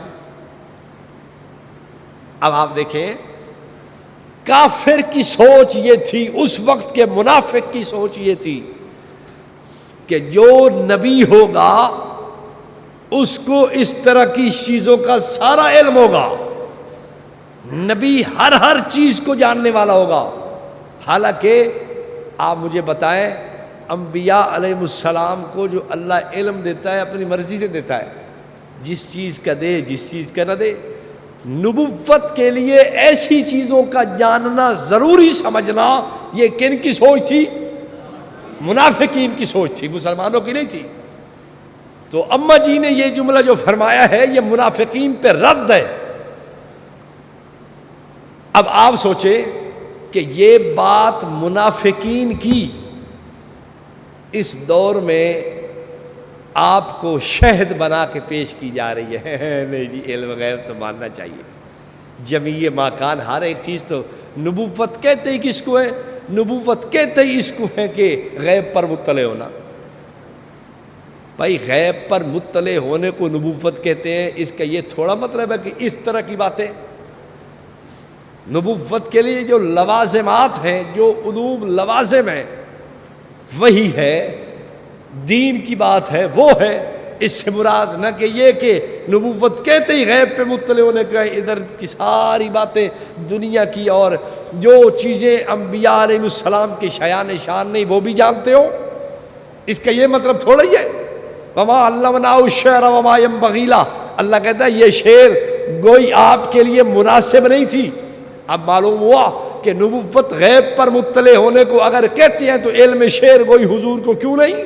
قرآن کیوں کہہ رہا ہے کہ آپ کے مناسب نہیں ہے، ہم نے آپ کو نہیں دی؟ اس کا مطلب یہ ہے کہ ایسی نامناسب چیزیں، اور سرکار دو عالم صلی اللہ علیہ وسلم خود دعا کر رہے ہیں، اللہم انی اعوذ بک من علم لا ینفع، اللہ جو علوم غیر نافعہ ہے مجھے ان سے محفوظ فرما، میں تیری پناہ میں آتا ہوں، میں ان سے یا اللہ پناہ چاہتا ہوں، تیری پناہ میں آ کے ان سے پناہ چاہتا ہوں، وہ مجھے نہ دے۔ معلوم یہ ہوا کہ نبوت اگر علوم پر مطلع ہونے ہی کو کہتے ہیں تو جو باتیں انبیاء کی شایان شان ہیں، دین کی وصلیں، دین کی باتیں، وحی کی باتیں، بس انہی کی بات ہو رہی ہے۔ یہ اس طرح کی دنیاوی باتیں، ادھر ادھر کی چیزیں، یہ کیا ہو رہا ہے، وہ کیا ہو رہا ہے، زید کیا کر رہا ہے، عمر کیا کر رہا ہے، بکر کے گھر میں کیا ہے، خالد کے گھر میں کیا ہے، یہ چیزیں کوئی مطلع ہونے کے لیے ضروری نہیں ہے کہ نبی ایسی باتوں کو جانتا ہوں۔ یہ سوچ منافقین کی تھی جو آج ان لوگوں نے پکڑی ہوئی ہے۔ اور میں حیران ہو گیا پڑھ کے کہ آپ اگر ابو جہل کو دیکھیں نا، ان کی کتابوں میں لکھا ہوا ہے کہ وہ بھی انبیاء کے علم غیب کا قائل تھا۔ میں کہا بالکل ٹھیک ہے، رشتہ داری تھوڑی پکی ہو گئی ہے پھر ابو جہل نال۔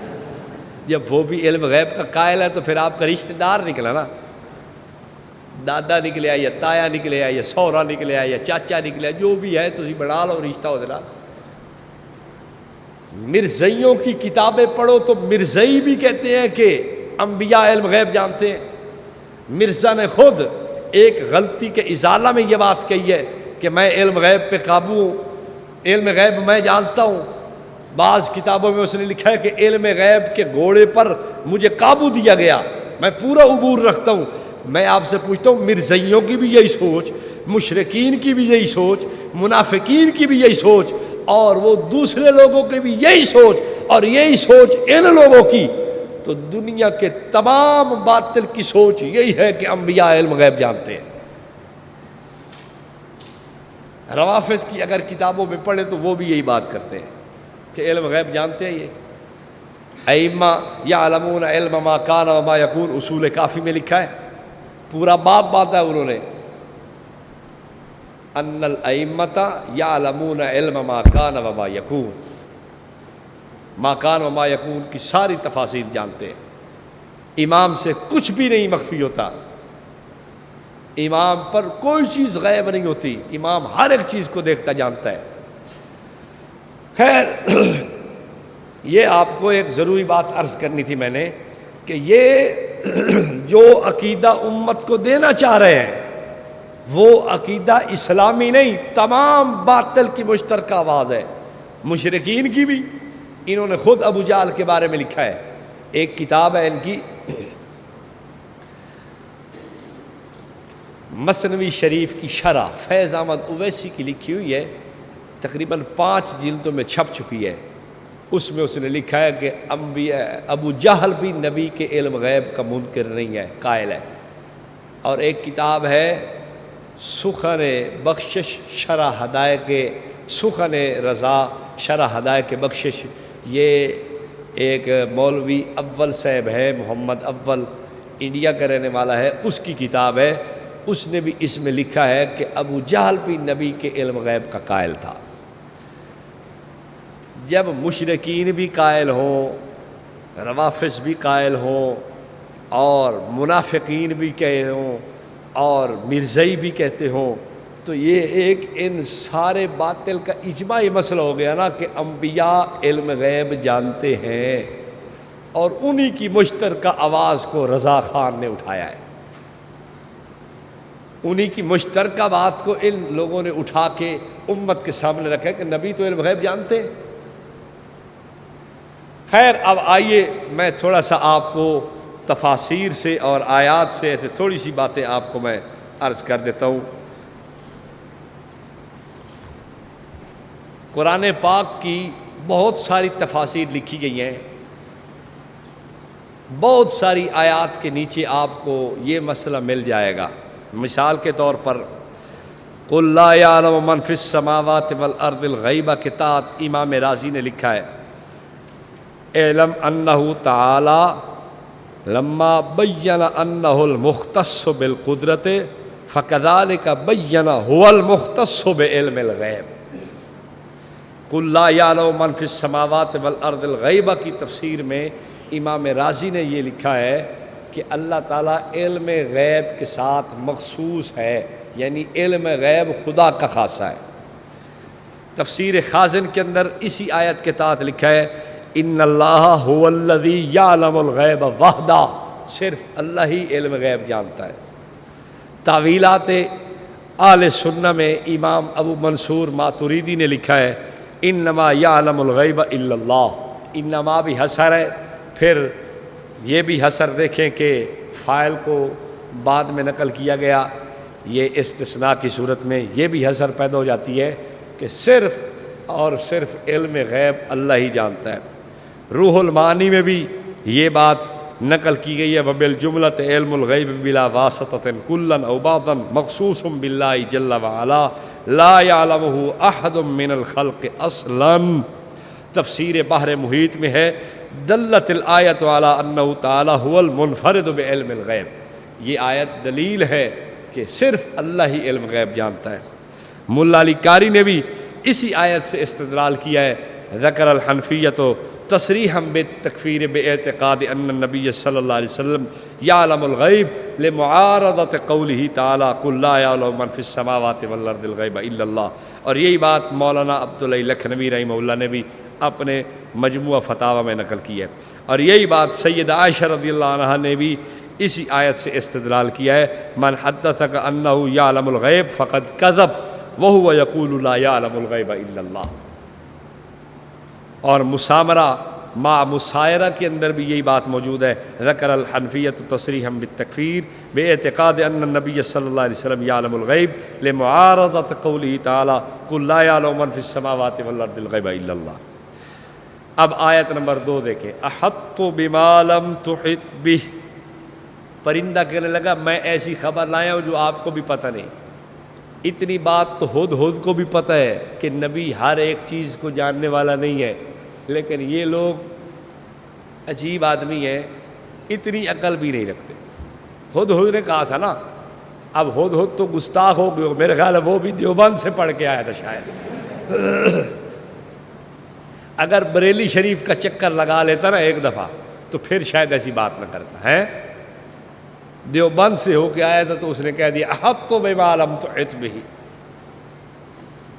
میں ایک چیز کی احاطہ کر کے لایا ہوں، بات لایا ہوں، آپ کو پتہ نہیں۔ اس کی تفسیر میں امام قرطبی لکھتے ہیں فی ھذا رد علی من قال ان الانبیاء تعلم الغیب، اس آیت میں رد ہے اس آدمی کا جو کہتا ہے انبیاء علم غیب جانتے ہیں۔ تفسیر مدارک میں بھی ہے کہ فی دلیل بطلان قول الرافضہ ان الامام لا یخفی علیہ شیء، امامیہ کے اس قول کا رد ہے کہ وہ کہتے ہیں کہ امام پر کوئی چیز مخفی نہیں ہے۔ تو یہ ایک چیز اس نے کہہ دیا آ کے ہدہد نے کہ حضرت جی میں ایک خبر لے آیا ہوں، آپ کو پتہ نہیں ہے۔ آیت نمبر 3 وَلَا يُحِيطُونَ بِشَيْءٍ مِّنْ عِلْمِهِ إِلَّا بِمَا شَاءَ، اس کی تفسیر میں قاضی ثناء اللہ پانی پتی رحمہ اللہ لکھتے ہیں العلم المختص بہ وہو علم الغیب۔ آیت نمبر 4 وَلِلَّهِ غَيْبُ السَّمَاوَاتِ وَالْأَرْضِ، علامہ طاہر پٹنی رحمہ اللہ اس کی تفسیر میں لکھتے ہیں غیب السماوات ای علم و غیبہا، اللہ ہی کے لیے ہے زمین و آسمان کا غیب۔ وَعِندَهُ مَفَاتِحُ الْغَيْبِ لَا يَعْلَمُهَا إِلَّا هُوَ، اس کی تفسیر میں قاضی صاحب لکھتے ہیں تنصیص بما اشیر الیہ من حصر علم الغیب بھی، یہ صراحتاً بیان کیا جا رہا ہے کہ اللہ رب العالمین ہی کے ساتھ علم غیب خاص ہے۔ تفسیر زاد المسیر میں ہے قال ابن مسعود اوتی نبیکم علم کل شیء الا مفاتیح الغیب، تمہارے نبی کو ساری باتیں بتائی گئی ہیں مگر مفاتیح الغیب نہیں۔ ان اللہ عنده علم الساعة وینزل الغیث ویعلم ما فی الارحام وما تدری، یہ نہیں بتایا گیا۔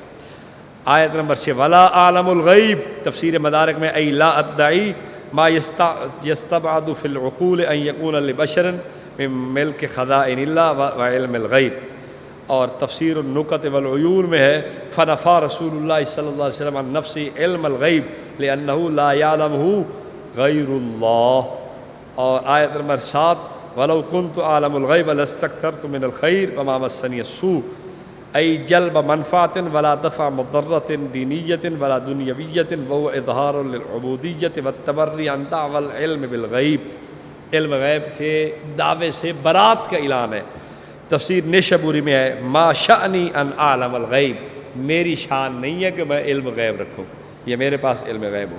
تفسیر بحر محیط میں وہذا من علیہ السلام اظہار للعبودیت و انتفاع عما یختص بالربوبیت من القدرت و علم الغیب، یعنی اس میں عبدیت کا اظہار ہے اور نفی ہے ان چیزوں کی جو اللہ کے ساتھ خاص ہیں، قادر ہونا اور علم غیب رکھنا، یہ اللہ رب العالمین کے ساتھ ہی خاص ہے۔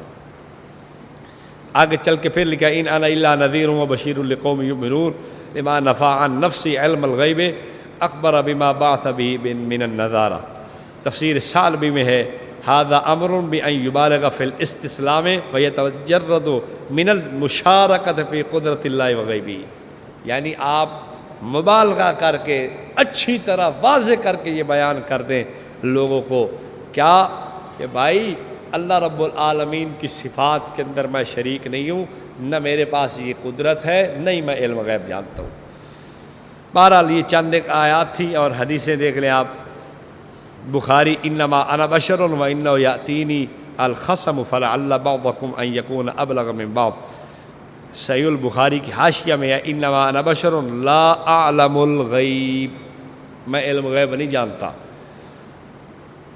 اور بین السطور میں لکھا ہوا ہے یعنی کواحد منکم لا اعلم الغیب، جیسے تم نہیں جانتے میں بھی نہیں جانتا۔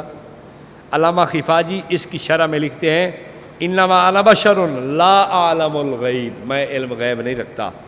حافظ ابن حجر انما انا بشر مثلکم کے تحت لکھتے ہیں ای کواحد من البشر فی عدم علم الغیب، انما انا بشر، میں انسان ہوں، یعنی جیسے تم علم غیب نہیں جانتے میں بھی علم غیب نہیں جانتا۔ ابن حجر نے دوسری جگہ، یہ روایت کئی جگہ آئی ہے نا انما انا بشر کی، دوسری جگہ لکھا ہے اتا بہ ردن علی من زعم ان من کان رسولا فانہ یعلم الغیب، یہ بات کر کے کہ میں بشر ہوں، حضور صلی اللہ علیہ وسلم نے رد کیا ہے اس شخص کا جو کہتا ہے کہ جو رسول ہوتا ہے وہ غیب جانتا ہے۔ علامہ عینی نے انما انا بشر یعنی کواحد منکم لا عالم الغیب و بواطن الامور کما ہوا مقتضی الحالۃ البشریہ انما احکم بالظاہر۔ یا آپ دیکھ لیں علامہ قسطلانی نے بھی انما انا بشر مشارک لکم فی البشریۃ بالنسبۃ لعلم الغیب الذی لم یطلعنی اللہ علیہ، یہاں بھی بات صاف ہو گئی۔ علامہ عینی نے بھی کہہ دیا کہ اس حدیث میں حضور نے فرمایا کہ نہیں میں علم غیب نہیں جانتا، اللہ نے مجھے مطلع نہیں کیا۔ دوسرے مقام پہ لکھا ہے انما انا بشر وهو رد على من زعم ان من كان رسولا فانه يعلم كل غیب، یہاں بھی صاف نفی ہو گئی۔ امام نووی شافعی نے بھی انما انا بشر معناه التنبیہ على حالت البشریہ وان البشر لا يعلمون من الغیب وبواطن الامور شیئا الا ان یطلعهم اللہ تعالی على شیء من ذلك، جس بات پر اللہ مطلع کرے گا انبیاء کو وہ بات پتہ چلے گی، ہر بات پہ ہر شے پہ انبیاء کا مطلع ہونا یہ بات غلط ہے۔ آخری اب بات تھوڑی سی آپ کی خدمت میں رکھتا ہوں، اس سے آپ کو ساری بحث کا خلاصہ سمجھ آ جائے گا۔ دیکھیں رسول پاک صلی اللہ علیہ وسلم کی زندگی مبارک کے 3 ادوار ہیں، ایک عالم ارواح سے لے کر ولادت تک، ایک ولادت سے لے کر وفات تک، اور ایک وفات سے لے کر بعد تک۔ اب پہلے دور کو آپ دیکھو، کیا قرآن نے اس دور میں رسول پاک صلی اللہ علیہ وسلم سے مختلف چیزوں کی نفی کی ہے یا نہیں؟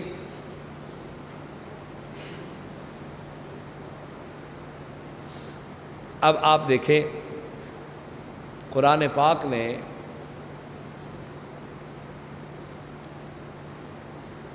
کئی جگہ پہ یہ بات کہی ہے،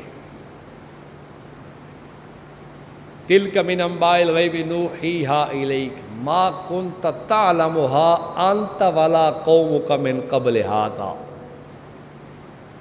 یہ جو باتیں ہم آپ کو بتا رہے ہیں نا انبیاء کے قصے، یہ آپ کو پتہ نہیں تھے، نہ آپ کی قوم جانتی تھی، یہ ہم نے بتائے ہیں۔ کیوں؟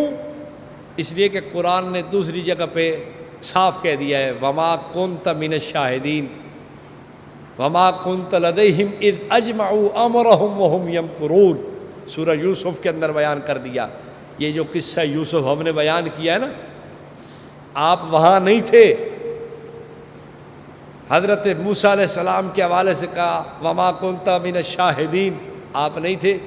وما کنت بجانب الطور، آپ طور پہ نہیں تھے۔ وہاں کے واقعات آپ کو نہیں پتہ، یہ ہم بتا رہے ہیں۔ بی بی مریم کی پرورش کا مسئلہ آیا تو قرآن نے پھر کہہ دیا وما كنت لديهم اذ يلقون اقلامهم ايهم يكفل مریم وما كنت لديهم اذ يختصمون۔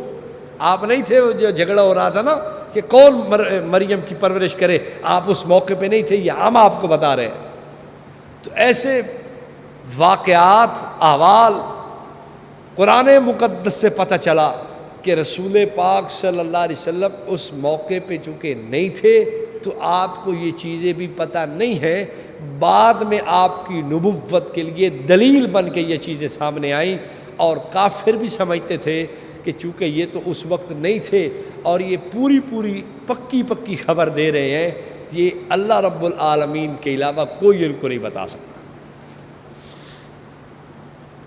ایک بات، ایک دور صاف ہو گیا، اب آ گیا ہے رسول پاک صلی اللہ علیہ وسلم کا وہ دور، آپ کی ولادت سے لے کر آپ کے وفات تک کی بات ہے۔ دیکھیں علم قیامت، اس میں آپ کو یہ بہت بڑی دلیل بن کے نظر آئے گا۔ رسول پاک صلی اللہ علیہ وسلم سے وفات سے کچھ دن پہلے جبریل امین نے آ کے، وہ جو حدیث جبریل ہے نا، یہ وفات سے کچھ دن پہلے کی ہے۔ جبریل امین آئے، سوالات کرنے لگے۔ ایک سوال کیا اخبرنی متی الساعہ، قیامت کب آئے گی مجھے یہ بتائیں۔ تو آپ صلی اللہ علیہ وسلم نے فرمایا مل مسئول عنہا بعالم من السائل، جیسے سائل کو پتہ نہیں ہے مسئول بھی نہیں جانتا، جو سائل جانتا ہے میں بھی وہی کچھ جانتا ہوں کہ یہ میرے علم میں نہیں ہے، یہ اللہ رب العالمین کو پتہ ہے۔ ایک مہینہ پہلے کسی شخص نے سوال کیا کہ آپ صلی اللہ علیہ وسلم سے قیامت کے وقت مقررہ کے بارے میں پوچھا، حضور نے اپنی ذات سے نفی فرما دی۔ یہ باتیں اور اس طرح کی اور جو باتیں ہیں، مثال کے طور پر شعر گوئی ہے، وما علمناہ الشعر وما ينبغی لہ، آپ نے آپ کو شعر گوئی نہیں سکھائی اور یہ آپ کے لیے شیان شان بھی نہیں ہے۔ اور اسی طرح انبیاء علیہ السلام کے بارے میں آتا ہے منہم من قصصنا علیک ومنہم من لم نقصصہم علیک، ہم نے بعض نبیوں کا آپ کو تذکرہ کیا ہے اور بعض کا نہیں کیا، گنتی بتا دی گئی لیکن تفصیلی حالات نہیں بتائے گئے۔ یا تو یہ روایت پیش کریں، آیت پیش کریں، حدیث پیش کریں کہ انبیاء علیہ السلام کا رسول پاک صلی اللہ علیہ وسلم کو پورا ڈیٹیل کے ساتھ تفصیلی تذکرہ بھی بتا دیا گیا تھا، ایسی صورت نہیں ہے ان کے پاس۔ یہ روایت یہ حدیث پیش کریں کہ قیامت کا وقت مقررہ بھی حضور صلی اللہ علیہ وسلم کو بتا دیا گیا تھا، ان کے پاس نہیں ہے۔ یہ روایت پیش کریں، آیت پیش کریں کہ رسول پاک صلی اللہ علیہ وسلم کو پہلے علم شعر نہیں بتایا گیا تھا، بعد میں بتا دیا گیا تھا، ان کے پاس ایسی روایت بھی کوئی نہیں۔ قرآن پاک نے کہا، یہ سورۃ توبہ کے اندر ہے اور یہ آخری نزول کے اعتبار سے سورت ہے، لا تعلمہم نحن نعلمہم، میرے نبی آپ ان منافقین کو نہیں جانتے، ہم جانتے ہیں اچھی طرح، ان کی حقیقت سے ہم باخبر ہیں۔ کتنے منافق ہیں آپ کو نہیں پتا، چند ایک وہ ہیں جن کی منافقت مشہور و معروف ہے، وہ جو رئیس المنافقین تھا، اب اس کی منافقت ہر ایک کے سامنے کھلی ڈلی تھی، لوگوں کو پتہ تھا۔ ایسے کوئی چند ایک اور ہوں گے لیکن سارے منافقین رسول پاک صلی اللہ علیہ وسلم کو سب پہ اطلاع نہیں تھی۔ اللہ نے فرمایا ہم جانتے آپ نہیں جانتے، آپ روایت پیش کریں، آپ آیت پیش کریں کہ رسول پاک صلی اللہ علیہ وسلم کو اللہ نے بعد میں سارے منافقین کی پوری ڈیٹیل، تفصیل، پورا علم ان کو عطا فرما دیا گیا تھا۔ آپ ایسی روایت اور آیت پیش کریں۔ ایک روایت وہ لائیں گے کہ حضور صلی اللہ علیہ وسلم نے مسجد میں بیٹھ کے کہا تھا اخرج یا فلاں فإنک منافق، چلو نکل جا مسجد سے، وہ بھی چند منافقوں کی تھی، ساری ڈیٹیل تفصیل تو نہیں ہے نا، سب کی تو بات نہیں ہے نا، چند لوگوں کو نکال دیا ٹھیک ہے۔ وہ کہتے ہیں اسی وجہ سے ہم بھی تبلیغی جماعت والوں کو نکال دیتے ہیں، دلیل ہے ہمارے پاس، ہم نے تبلیغی جماعت کو کیوں نکالا؟ حضور نے بھی کیا فرمایا تھا، اخرج یا فلاں فإنک منافق، نکل میری مسجد سے منافق کہیں کا. تو مسجد سے نکالنا یہ کیا ہے؟ حضور کی سنت. اب آپ مولوی ہو، آپ جواب دو. سارا جواب دینا کوئی میرا ٹھیکہ تو نہیں ہے نا، کوئی آپ بھی جواب دو. اس کے مقابلے میں روایت پیش کرو. مثنوی روم میں مولانا روم نے نقل کیا رحمہ اللہ، اور ملفوظات میں مولوی احمد رضا خان فاضل بریلوی انہوں نے بھی نقل کیا ہے. کیا؟ ایک کافر حضور کا مہمان ہو گیا، آپ نے اس کو 7 بکریوں کو دودھ پلایا، رات کو سویا، بستر دیا گیا تھا اسے، وہ بیچارہ سویا اور آپ کے لوگ بھی سو رہے ہیں بیٹھے ادھر بیچارے تھکے ہوئے ہیں. وہ 7 بکریوں کا دودھ پی کے سو گیا. خیر رات کو جو سویا تو اس کا پیٹ خراب ہوا، اس کا بستر پہ پخانہ نکل گیا.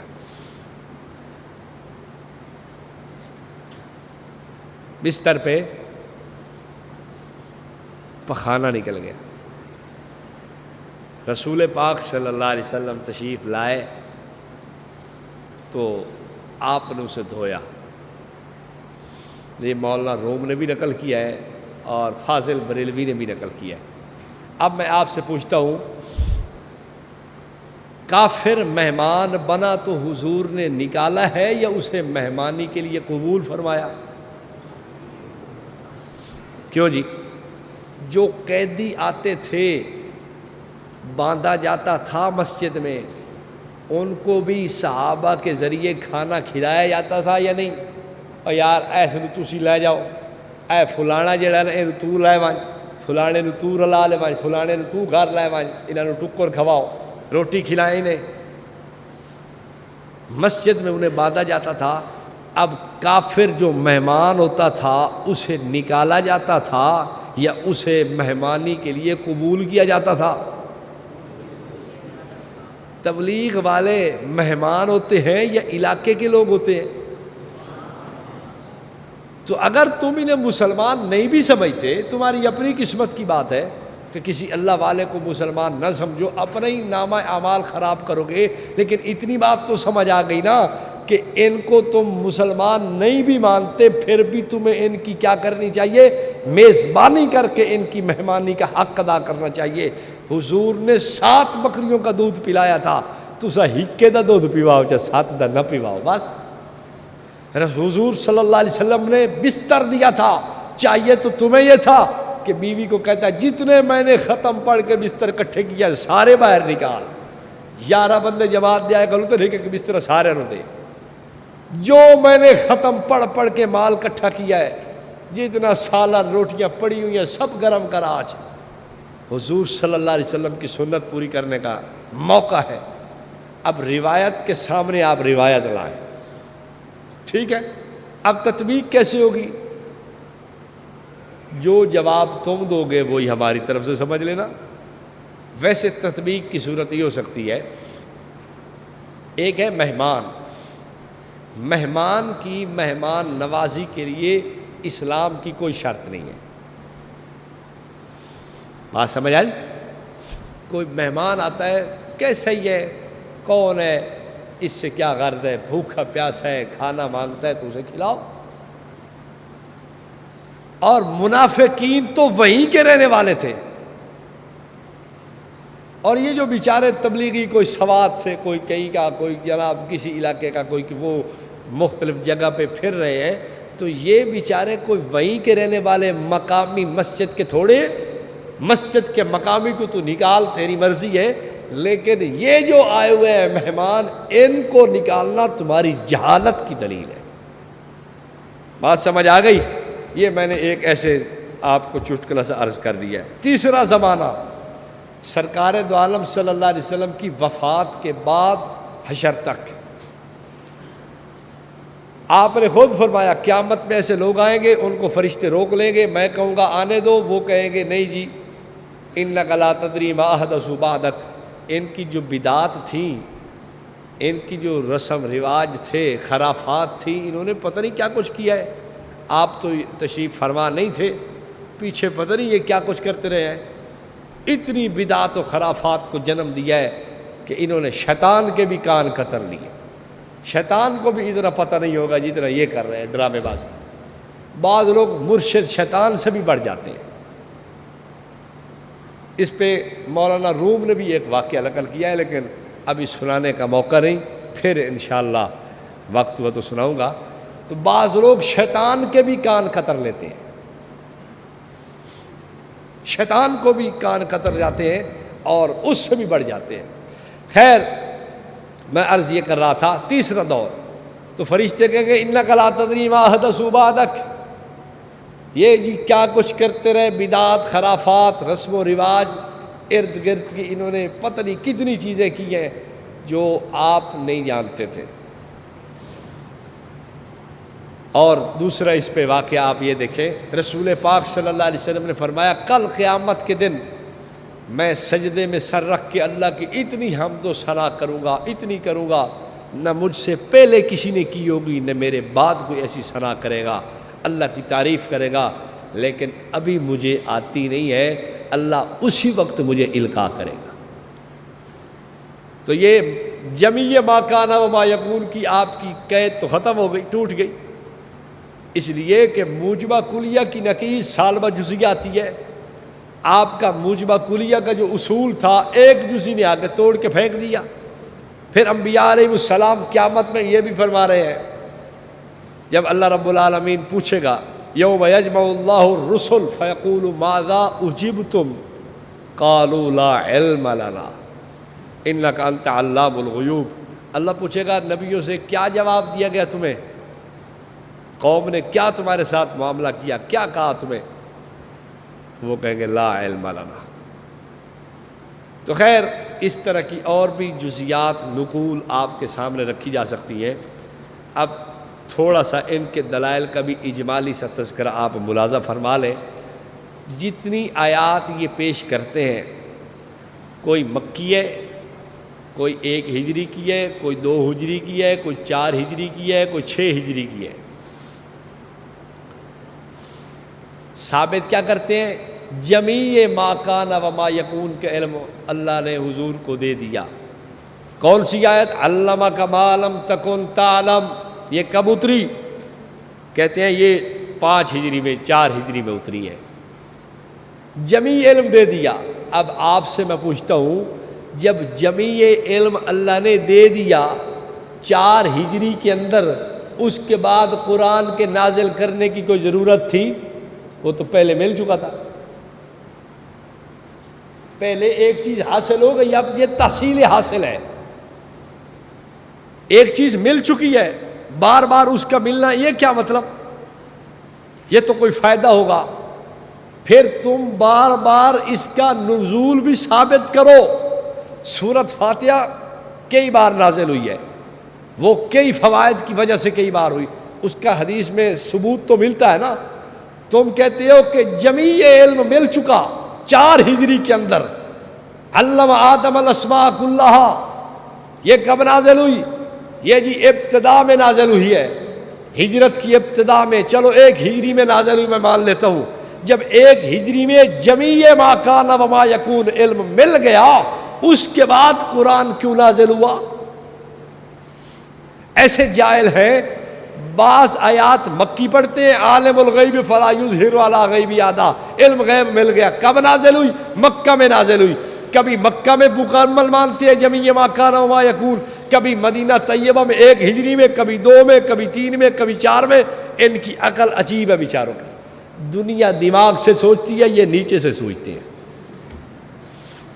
متنبی نے بھی کہا تھا رأینا النہا کلہا فی الخسا. ان بیچاروں کی عقل ادھر ہے.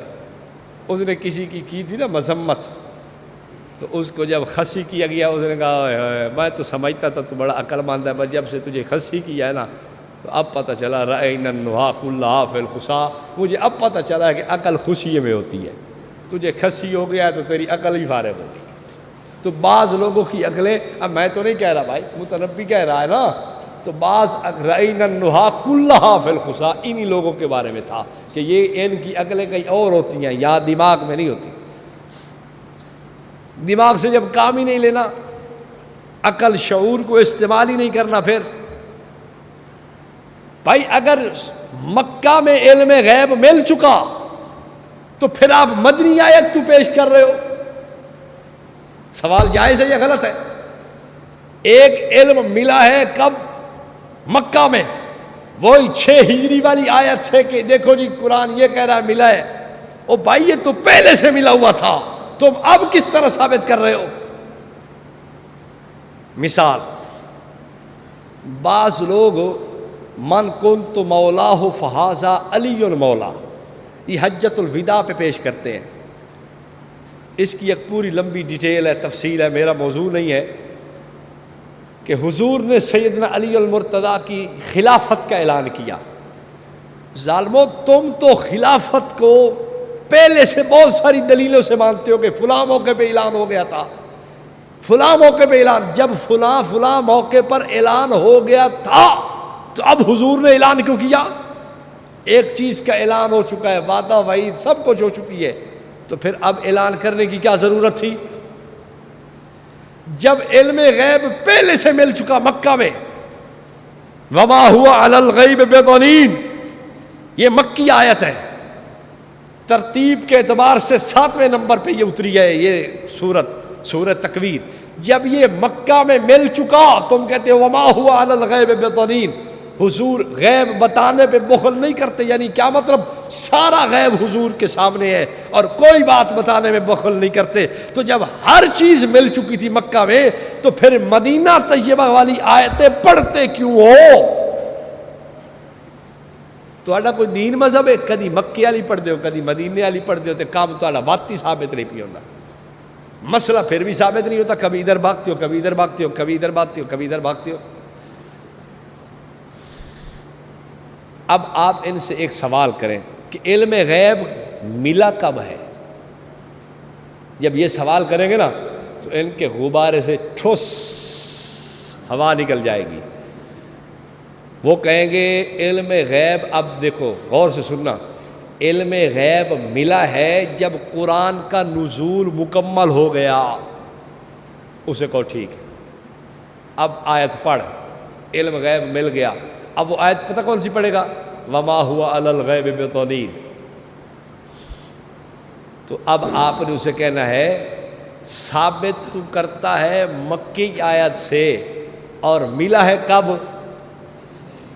شرم کر، نہ تیری دلیل تے دعویٰ رلدا پہ ہے، نہ گل رلدی پئی ہے، مانتا ہے تو اس وقت جب وفات ہوئی ہے اس سے کچھ دیر پہلے، اور دلیل ہی اسے وقت نہیں دے رہا، جب تو مان رہا ہے دلیل بھی اس وقت کی لا۔ مانتا ہے تو قرآن کے نزول کے مکمل ہونے کے وقت، قرآن کا نزول جب مکمل ہوا اس وقت مانتا ہے، اور دلیل پڑھتا ہے 1 ہجری کی، دلیل پڑھتا ہے 4 ہجری کی۔ دعویٰ دلیل میں جناب مطابقت نہیں ہے، آپ کا مسئلہ ثابت نہیں ہوگا۔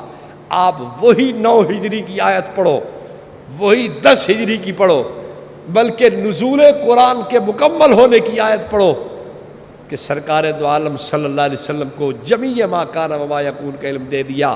کائنات کا کوئی رضا خانی صرف یہ نہیں کہ وہ جناب سر نیچے اور ٹانگیں اوپر کر لے، بلکہ نیچے سے اوپر تک سارا ہی زور لگا لے، آپ کے اس سوال کا جواب نہیں دے سکتے، سارا ہی زور کھپا لے۔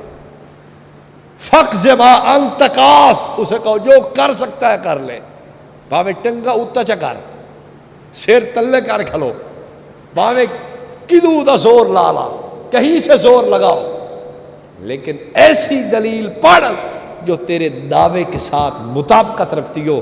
کائنات کا کوئی رضا خانی اس آپ کے چیلنج کو توڑنے کے لیے تیار نہیں ہے۔